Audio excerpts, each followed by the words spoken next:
Security had the driver by the collar before the engine reached second gear. In the confusion, a small package under the passenger seat shifted, brown paper tied with a thin black strap visible in the brief gap where light spilled into the vehicle. Bomb squad arrived with the mechanical deliberateness of machines and men who had learned to stop other people's seconds. They pasted patience and plastic around the car, murmured into radios, and pried. When the package was opened, an old radio, wires, a cheap digital watch without a face, hands hovered, and the world contracted again, this time around the breath of everyone present. The timer read 32 minutes. Someone on a higher floor pressed a button, and the building shuddered with the arrival of new, colder authority. The city's heartbeat sped. Avaline put a hand to her mouth and watched Liam with an expression that had teeth now, an interest that was not always clinical. For a half-step, she was a human woman in an absurd situation. She saw, swiftly, with the instinct of everyone who had ever lost something that could not be returned, the possibility of death as a ledger balanced against what one would give to rewrite the equation. Liam's legs trembled with adrenaline. He had no training beyond common sense and the kind of muscle memory that comes from years spent trusting hands over strategy. He had interrupted something nobody outside the building had expected to exist. That morning he had saved one life. No one then knew how many that single refusal would end up saving. How many other small and fragile things would hinge on his loud, unpracticed courage. Before the bomb squad had finished, a man in a gray suit approached Avaline with the smoothness of a lawyer and the grim patience of a man who kept hands clean at the cost of other people's grime. He introduced himself as Director Evans, a federal liaison, with a tie that refused to be flappable. He asked questions that were more windows than doors. Whose idea? Who might benefit? Who had motive? He asked where Avaline had been an hour before, whether she had been alone, whether there had been previous threats.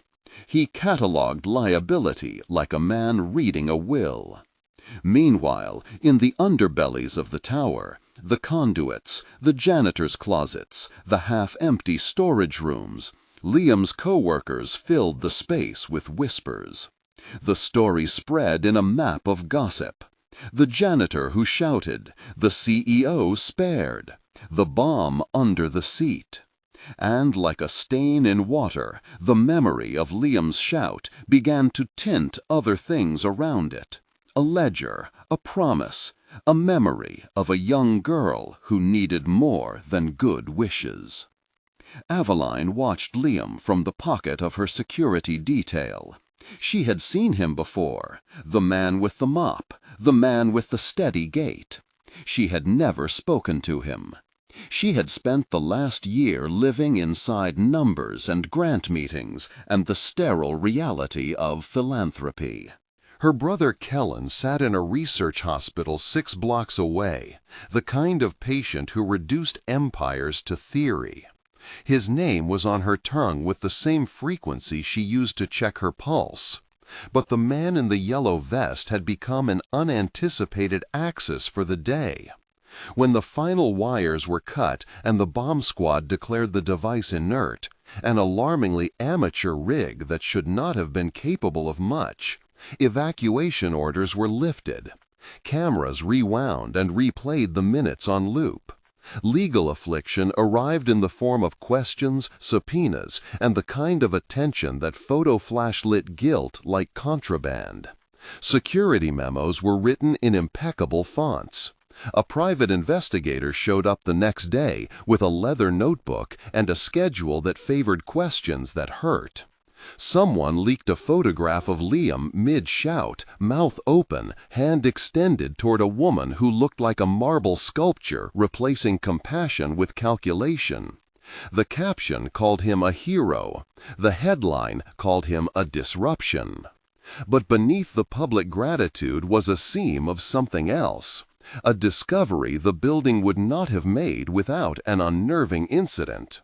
During the sweep of the car, the bomb squad had found a crumpled receipt, a maintenance docket from North Valley Research Facility with a stamp that matched a transfer scheduled from Langford Initiative's lab. The chain of custody for a minor piece of transport had a gap where none should exist. Someone on the 10th floor realized, with the collective chill of a room that knows it has been watched, that the threat had not been random. By nightfall, the tower's glass had regained its teeth. Avaline called Liam. She found him at the loading dock, where exhaust and steam rose in slow, sweet motions. He was alone, rubbing at his knuckles with the practicality of someone who had never expected a phone call from power. His daughter's picture, a crumpled photograph from a preschool pageant, sat in his wallet like an oath. "You could have been killed," she said, voice taut. "So could you," he answered. He had no desire to be taken into boardrooms and offered money like an apology. He had one small, private concern: the truth. Why would someone put a bomb under your car? Avaline shut her eyes and felt the city tilt. Because someone wanted me to do something under duress. Or because someone wanted me dead. Or because someone wants me to look guilty. Liam thought of his daughter's cough, the 1,000 small evidences of a body that didn't fit the life it was meant to lead. He thought of lab corridors where the smell of antiseptic could hide an entire economy of choices. He thought of the maintenance docket. He was a man trained to read anomalies, and anomalies were the language of survival. "How sure are you that the maintenance docket isn't noise?" Liam asked. "A maintenance docket doesn't route through Langford Initiative," Avaline said. "Kellen's name is on the transfer manifest for the same truck that left here 2 nights ago." She said the name like a hand on a wound. Kellen, Avaline's brother, the patient at the center, the person who made her steps count for something more than shareholder value. The man she had tried to save with grafted funds, with pleading calls to researchers, with threats and bribes disguised as grants. Kellen's thin body had been used as a reason to build a foundation, to justify things, to make money and hope live under the same roof. Liam didn't know Avaline beyond her silhouette and the way the city folded around her will. He did know the roof of the loading dock, the smell of diesel, that a maintenance docket meant routes and hands and opportunities to move things unseen. He knew drains. He knew how water carried secrets and how pipes could be mapped like veins. The two of them fell into an alliance that was not romantic and not strategic only.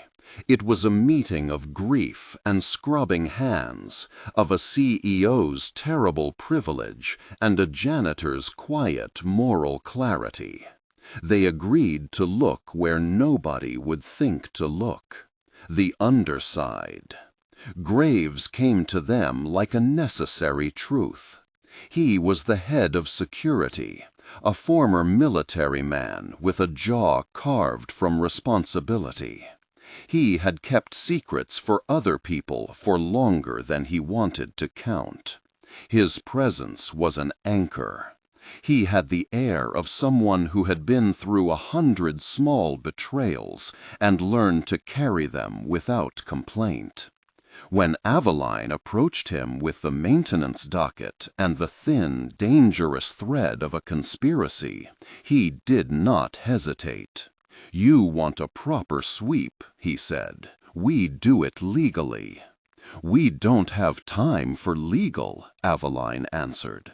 Her voice had the brittle edge of someone who might otherwise have done everything by the book. "We have a patient who may have been moved. We have a docket that doesn't belong here. Tell me how you would sweep without making the people who moved him disappear." Graves weighed the words like a man weighing whether to throw a rope into a current. He had a loyalty to the company and to the idea of keeping people safe. He also had something like a conscience that resisted polishing. "We go through the back channels," he said. "We map the movements. We get a warrant if we need it. But if someone is in a van right now, we need to move." Liam had a plan, half-formed and dangerous, because his life had taught him to make entire plans from the materials beneath his feet. There were maintenance shafts that led to municipal sewers, emergency dumbwaiters that connected little-used floors, delivery corridors that bypassed cameras. There were men who looked down on janitors and never imagined they could look up and find the truth. They did what the law asked like a ritual, and what necessity demanded like prayer. They filed formal complaints, alerted federal investigators, and then gathered at midnight with flashlights and the hush of people who had decided to act rather than wait. The building's belly opened beneath them. Maintenance corridors smelled of oil and old paper and something bleach could not wash away. The lights were low. The sound was the building's heartbeat. Pipes, draft, a distant thud of air handlers. The city above was a muffled pulse. Liam led them through a sequence of shafts he had memorized like scripture. He crawled where executives in polished shoes would never think to look. Avaline followed with a flashlight that trembled only once. Graves kept watch at the edges, a man who had learned when to be muscle and when to be patience. They moved like a single organism with a single brittle intention. Find Kellen, find Finch's hand. The first discovery was a drain manhole cover with fresh scratches and an imprint of rubber tires. Liam's hands were small and sure as he ran the inside of the cover with a gloved fingertip. They found footprints that did not belong to maintenance. Smaller, heavier, the kind that carried someone sitting or something that had weight like a person. The prints led to a delivery bay that connected, improbably, to North Valley Research Facility's supply corridor. At the heart of the night, under the city that glowed bright and indifferent, they found a van. It was bland, white, unadorned by corporate logos. The side sliding door was cracked open. Boxes of reagents and sealed containers glinted in the beam of Avaline's flashlight. And in the center of the floor lay a chair, child-sized, wires and straps arranged with purpose. Avaline's breath caught. The chair was not for an ordinary shipment. It carried the smell of antiseptic and a faint trace, a hint of antiseptic and a smell Liam could not name, but recognized as the scent of someone who had been moved from bed to bed, the odor of fragile bodies displaced. They took photos, they recorded, they waited, because they were not criminals. They alerted the federal agents who had shown up earlier with more solemnness than their suits warranted. Yet the van's presence spelled more than intent. It suggested orchestration. Dr. Alastair Finch did not look like a criminal. He looked like a man who convinced himself that the ends were tidy. He had the soft voice of someone who spent his life uncloaking the future and denying the past. He had once received a standing ovation in a packed auditorium for a paper on adaptive gene therapy. He had the charisma that made difficult conversations sound like invitations rather than warnings. When the first questions were put to him, direct, legal, he smiled like someone who believed smiles were armor. "It's not mine," he said at first. "I've never authorized anything outside protocols." But the ledger told a different story.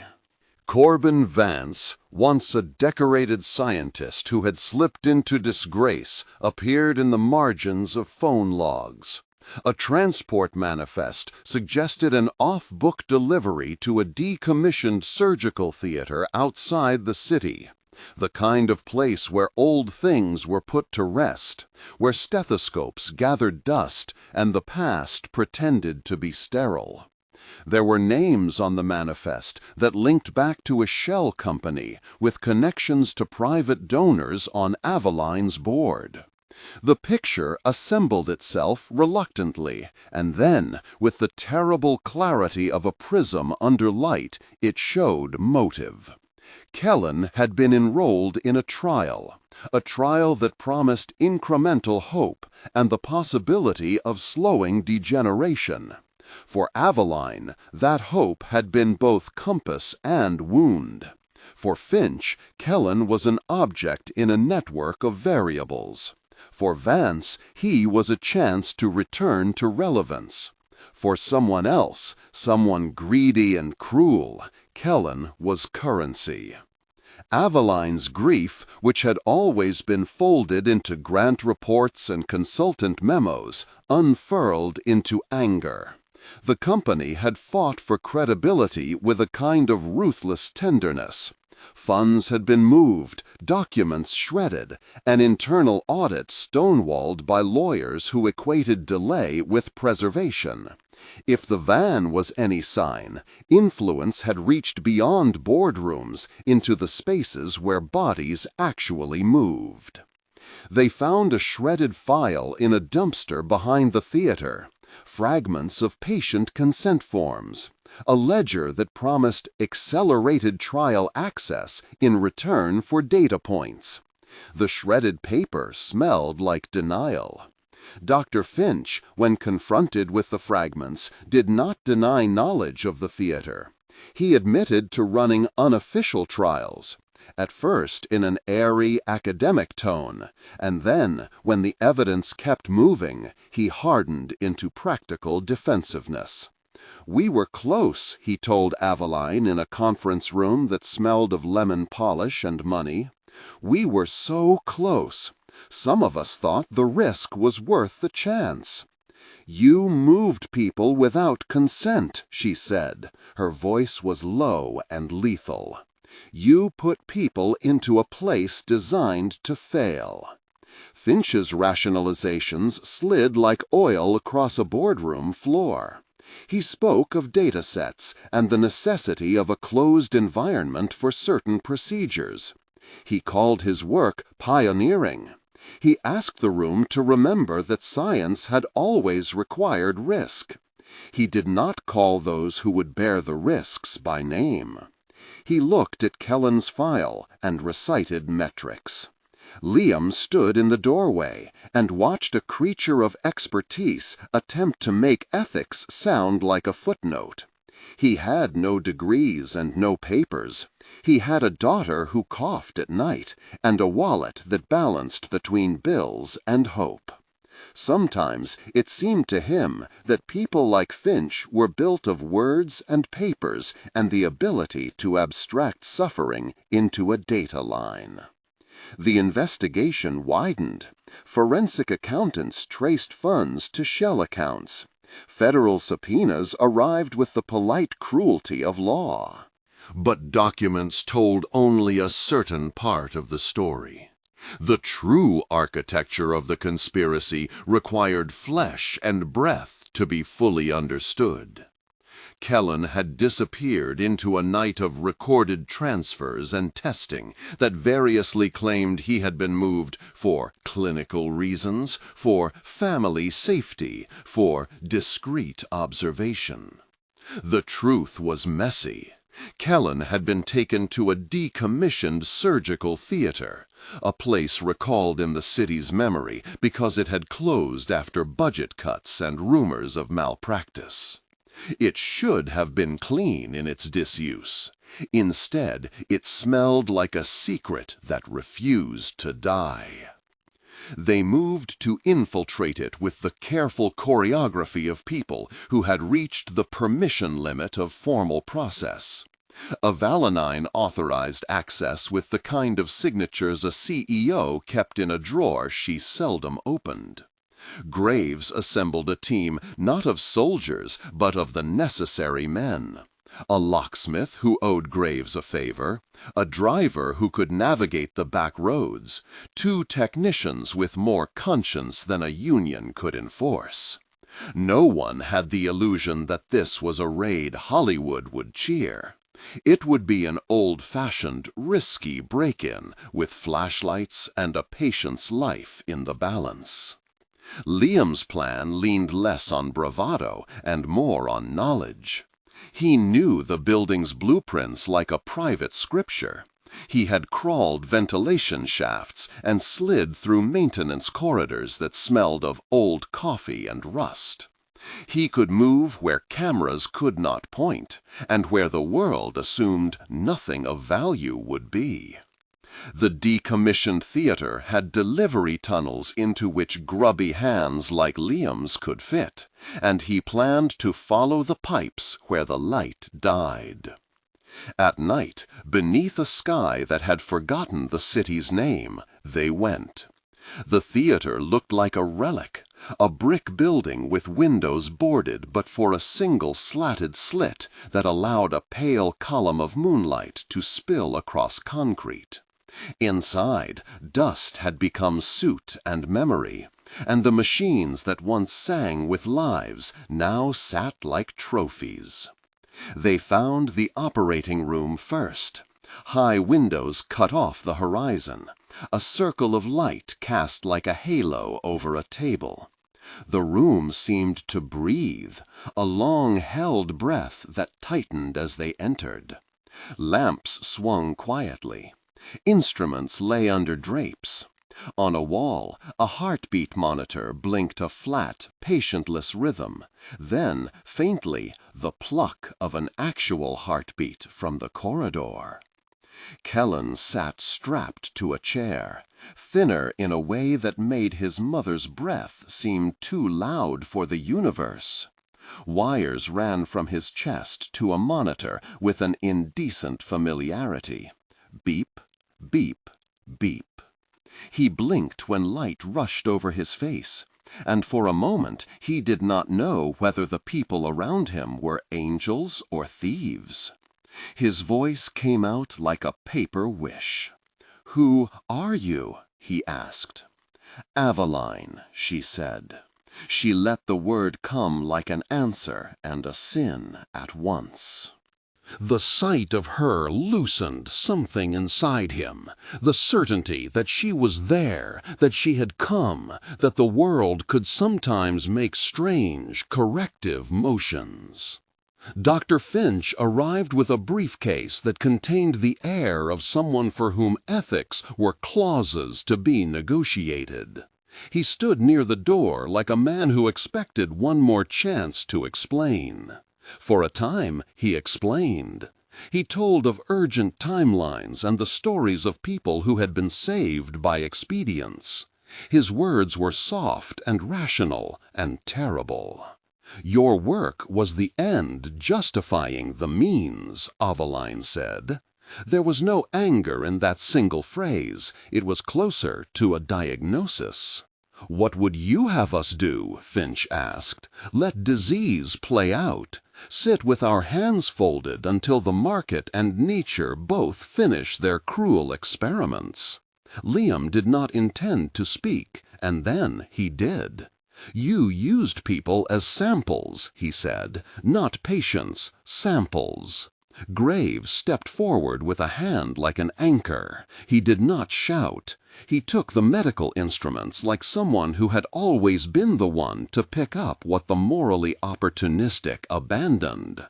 "You're under arrest," he said, and the sentence had the weight of a man's decision to hold someone accountable rather than let systems do the slow, convenient thing of erasing culpability. Finch's face betrayed something like fatigue, like the tiredness of a man who had been convinced that he was a hero under applying the problem of compassion to results. He moved to another defense, data, the gossip of scientists who believed in their own legends. He had followers who would testify to breakthroughs they alleged would have changed the world. He mentioned long-term gains and the necessity of risk again.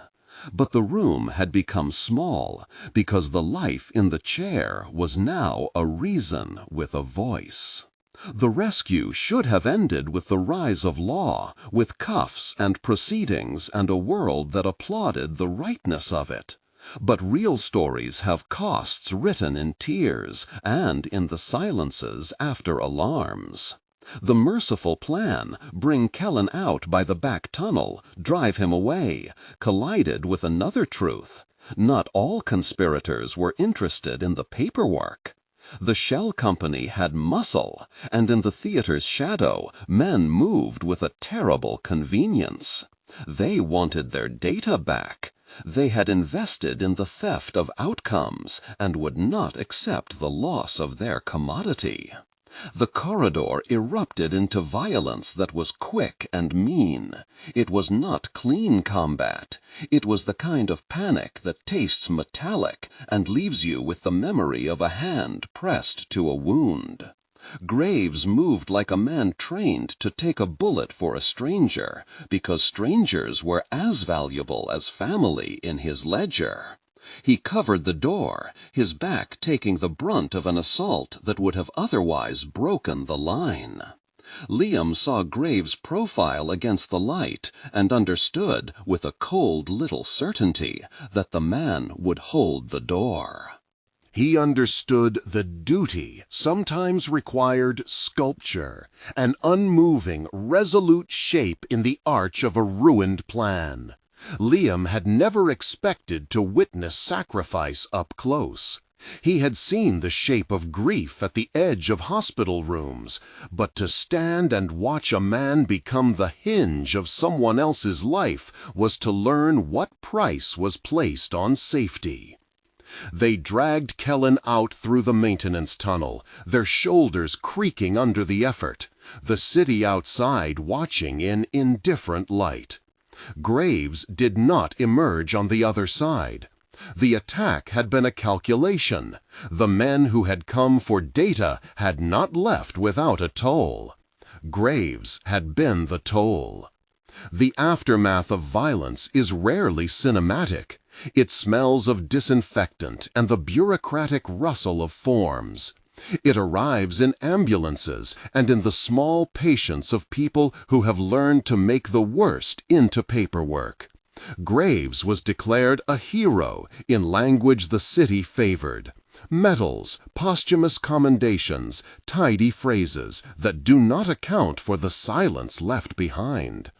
Kellen was rushed to a hospital in an ambulance that slid along wet roads, its lights painting the world the color of urgency. Liam rode with him, white knuckles around a ragged hope. Kellen's recovery was neither linear nor miraculous. The therapy they had been testing in secret had been partially effective. The experiment's ethics and methods disqualified it from clean success. But within the chaos of compromised science, there was a human truth.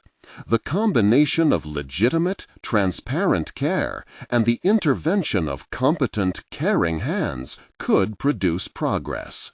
Kellen's beats on the monitor grew less ragged. His speech returned in small, crooked ways. He learned to hold a cup without shaking. Liam watched his daughter improve in fits and quiet arcs. Maya's cough softened. A physiotherapist taught her to move differently. It was not cure, but it was progress. Something like a new map drawn slowly onto an old wound. He would sleep more now, and his wallet balanced by tiny increments. Hospital bills paid, a modest fund set up in Graves' honor, a check from a foundation that carried more apology than it did money. The legal fallout was messy and necessary. Finch faced inquiry that moved with the bureaucratic glue of indicted men. Corbin Vance became a key witness, his pride shattering into cooperation when his own reputation had no other scaffolding. The shell companies unraveled under forensic attention. Avaline used her influence in ways that had once made her enemies. She turned board power into legal action, ordered internal audits, and created an internal review panel that would not allow the language of necessity to subsume the names of patients. Langford Initiative's public face became contrition and reform. Você é narrador e instruções para a síntese de fala.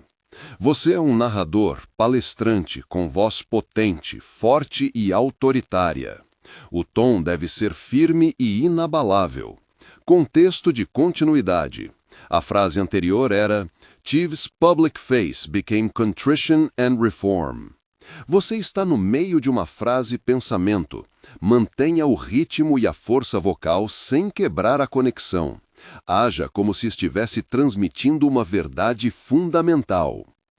The city learned, in uncovered filings and the slow drip of press conferences, that there had been a pattern. Small experiments run against the letter of consent. Private transports routed through decommissioned sites. A chain of assumptions that allowed moral compromise to feel like the next logical step. The legal system moved in its own time and with its own temper. It could not always make grief tally with justice, but it could at least hold people to account. Avaline and Liam found a truce that did not cleanly become friendship. They shared coffee and the silence of two people who had been stripped to essentials. She learned to see the world through a man who had no boardroom and yet lived a kind of focused moral life. He learned to navigate her sophistication like a map with cliffs. They built together the Langford Byron Foundation, by design a correction. It would be funded transparently, its trials public, its consent robust. It would sponsor independent oversight and community liaisons who were not lawyers in suits. It would, in its design, offer a small rebuke to the arrogance that had nearly cost lives. Graves' funeral was held under an overcast sky. Men in uniform moved slow, as if to acknowledge the weight of a man who had been more than muscle. Liam held his daughter tightly and promised stability in a voice that wavered with the truth of someone who had been changed. Avaline stood at the front, her grief a private ledger that made her public gestures sound humbler. The oak tree in the churchyard, one of the city's older citizens, kept sentinel, its branches like a promise of slow, patient recovery. Months later, the oak tree became a quiet punctum in the story of restoration. Maya played under its shade with other children who learned by osmosis that the world could be kinder than it had been. Kellen walked a path of physical therapy with a stubbornness that surprised those who had known him as a man formerly defined by illness. His hands found the strength to grasp a basketball rim and miss again, and then graze the rim with the kind of progress that does not turn into a headline but becomes something like life. The Langford Byron Foundation opened with a ceremony that Avaline designed to be small and honest. She walked to the podium and did not quote mission statements. She told a story of a janitor who had shouted and spared her life. She told it in a voice that did not ask for pity, but demanded responsibility. Liam stood at her side, in a donated suit that hung on him like a costume for a role he had not auditioned for. He did not seek accolades. He sought the continuation of the work that could not be done only by donations and press releases. Finch was indicted and tried, and the courtroom did not lend itself to the kind of easy justice people like. He was neither lionized nor hatchet-faced. He was a man who had been given ideas and had executed them without enough regard for color or consent. He would spend years in litigation and in a kind of self-examination that had nothing to do with legal counsel. Corbin Vance testified and then, quietly, began to teach. He took small positions at universities where students asked hard questions without flinching, and he could not provide easy answers. The shell companies dissolved or were absorbed into registries like confessions. The city's press cycles churned. There were stories about misplaced priorities, about the vulnerability of patients when money judged the worth of human beings. There were names that surfaced in meetings and boardrooms. But within the long, slow arc of reform, the most important changes happened away from cameras. A new consent form that was clearer and shorter. Community oversight boards that had actual power to visit labs and speak to those inside. Patient advocates who were paid and listened to. Liam returned to his shift at Langford Tower months later. He had been offered a different job, and he had refused politely. There was dignity in the work he had always done. He took the mop and the time to scrub, not in penance, but in presence. The tower seemed different somehow, less a fortress, more a place with human consequence. People passed him with nods that carried gratitude. He learned to accept them without changing his gait. Avaline invited him to the Foundation's first board meeting. He sat in a member's chair and listened to lawyers argue and to scientists propose and to advocates insist. He asked two simple questions when given the chance. How will you know consent is real? And who will hold you accountable? His questions were not rhetorical, and they were not kind. They were the kind of questions that save lives if someone answers them honestly. The heartbeat monitor image returned to them in a new form, no longer the staccato of a night of terror, but the slow, steady rhythm of a hospital floor that had learned its lessons. The drain and the underside of buildings taught them about what institutions hide and what needs daylight. Glass no longer simply reflected power. It also showed fragile faces inside, hands pressed against panes. Graves became a presence in their reforms, even as his absence was palpable. The Foundation erected a small scholarship in his name for security personnel who wanted to pursue ethical training and human rights education. It was a modest thing, but meaningful. People wrote about him in thoughtful pieces, and the city remembered him with a plaque beneath the oak tree where children now learn to climb and fall and climb again. Maya grew less fragile. Her cough receded like a tide. She learned to run and to fall, and when she scraped a knee, she cried and then was consoled in a way that made the world seem repairable. Her hands would sometimes close over Liam's fingers with the kind of trust that had been rebuilt from the raw material of an unplanned heroism. The aftermath was not tidy. It contained a legal residue, fines, suits, regulations. It contained reputational damage and the slow repair of trust. It carried a philosophical residue, the question of whether scientific hubs attempting to ripple forward often trample the small things in their motion. But it also yielded human repair, Kellen's improved functioning, Maya's laughter, the Foundation's accountability committees. One evening, in the late gold of a day that smelled like new paint, Avaline and Liam sat on a porch under the oak tree. The city was distant, a smudge of lights. A small wooden bench held the weight of their conversation. Around them, kids darted in and out of shadows. The oak's leaves whispered with a sound like memory. "You didn't have to act," Avaline said quietly, remembering the plaza. "I act for my daughter," Liam replied. "And sometimes a man does what his hands tell him to." She smiled, a quick, honest thing that did not erase the past. "You saved more than me," she said. "You saved a lot of people who didn't know they needed saving." They fell into a silence that had no need to be filled. Hands, so often symbolic in the months that followed, found one another and held without fuss. The city went on. The Foundation processed grant applications and turned down proposals that failed basic ethical scrutiny. The board hired an ombudsman with teeth.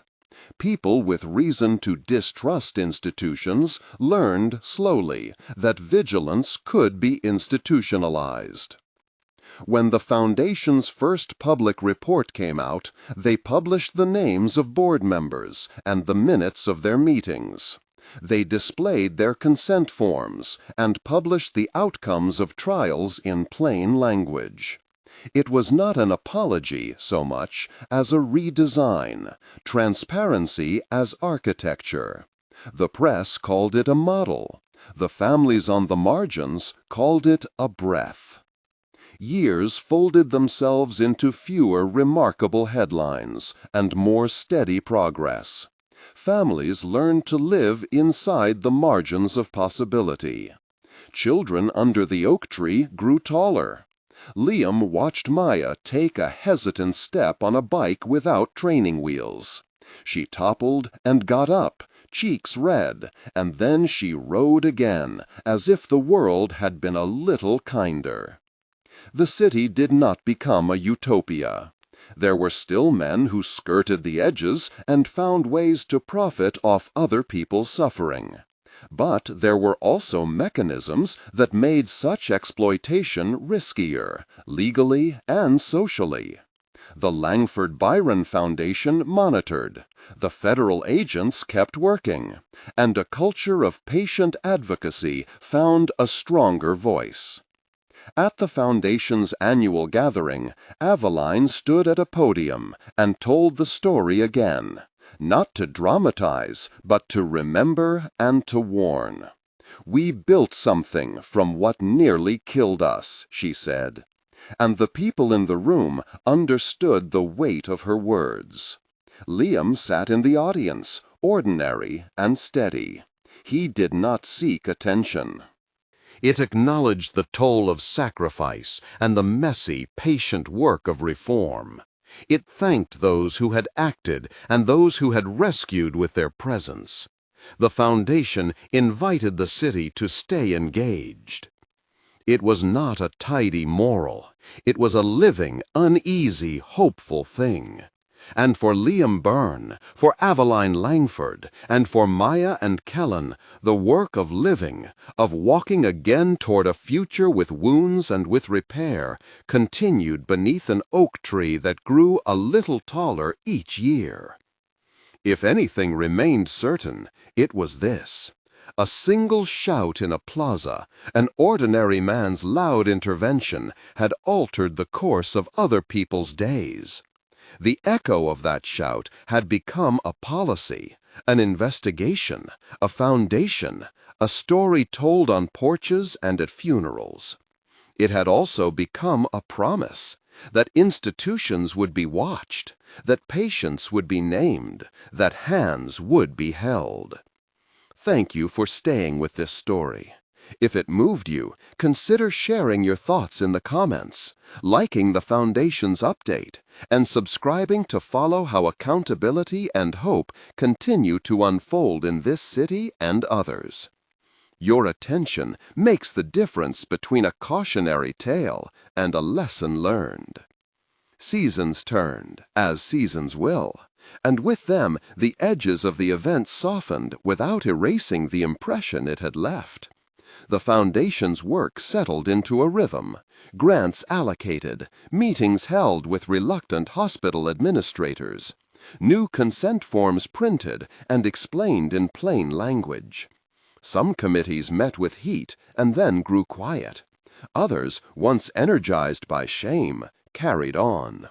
The city learned how to legislate its own conscience, awkwardly at first, and then with a steadier hand. Liam returned to his rounds. He swept the same tile floors, emptied the same bins, ferried the same carts. People thanked him less often than newspapers had. The crowds had dispersed to their lives. Recognition, when it came, was small and often private. A patient's whispered thank you as he passed. A nurse pressing his shoulder in passing. A child leaving a marker of crayons on his mop bucket. He did not crave plaques. He had seen what waiting for appreciation had cost others.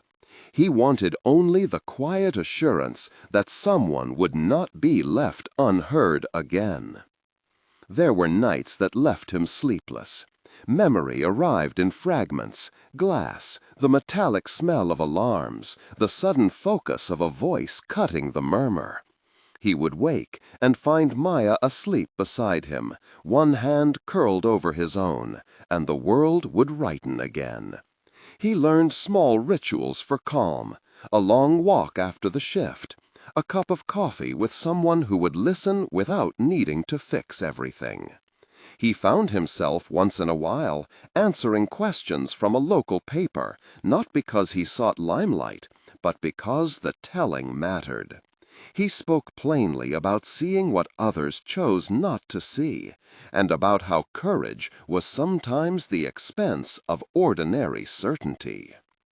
Avaline's life was less quiet. She occupied a difficult locus between the private wreckage of grief and the public responsibilities of leadership. The Foundation bore her name and her guilt. She carried both like two stones pressed to her chest. Therapy and counsel helped. Public apology and legal settlements did what they could for the present. But she learned to live with the knowledge that some harm could not be folded away by expedient measures. So she turned her energy toward stewardship, making sure the Foundation did not become a monument to past negligence, but an instrument for ongoing attention. Her speeches were never triumphalist. At commemorations, she told the truth, that institutions could change only when people refused to look away, and that those who were harmed required more than words. She insisted, in meetings with funders and legislators, on the hard tasks: funding for long-term care, transparent review boards, survivors at the table. Sometimes she met resistance. Sometimes she failed. But she persisted. Kellen's progress was the slowest miracle. It did not occur as a single scene of cinematic triumph.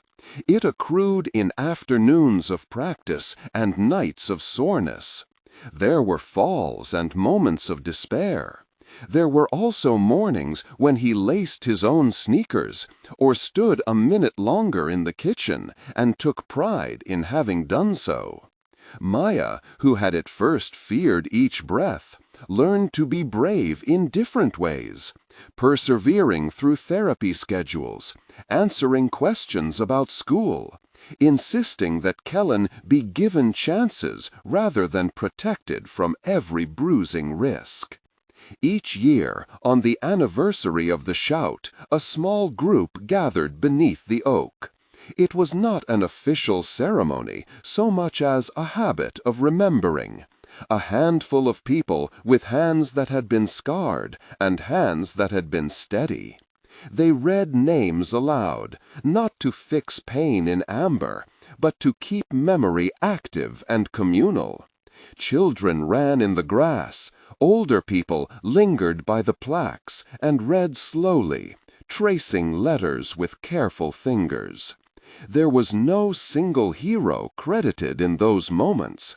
Instead, there was the oddity of many hands engaged over time, cleaning, filing, arguing, comforting, testifying. Liam sometimes stood apart from the cluster and watched. He would run a hand along the metal plaque more gently now, feeling less the scrape and more the weight of the letters. When someone approached him to say the obvious, how different the city had become, he would shrug and say that change needed witnesses. "Keep watching," he would tell them. "That's the work." The oak continued to grow. Its trunk bore new ribbons and small notes left by people who had not been part of that first conflagration, but who had been touched by the story.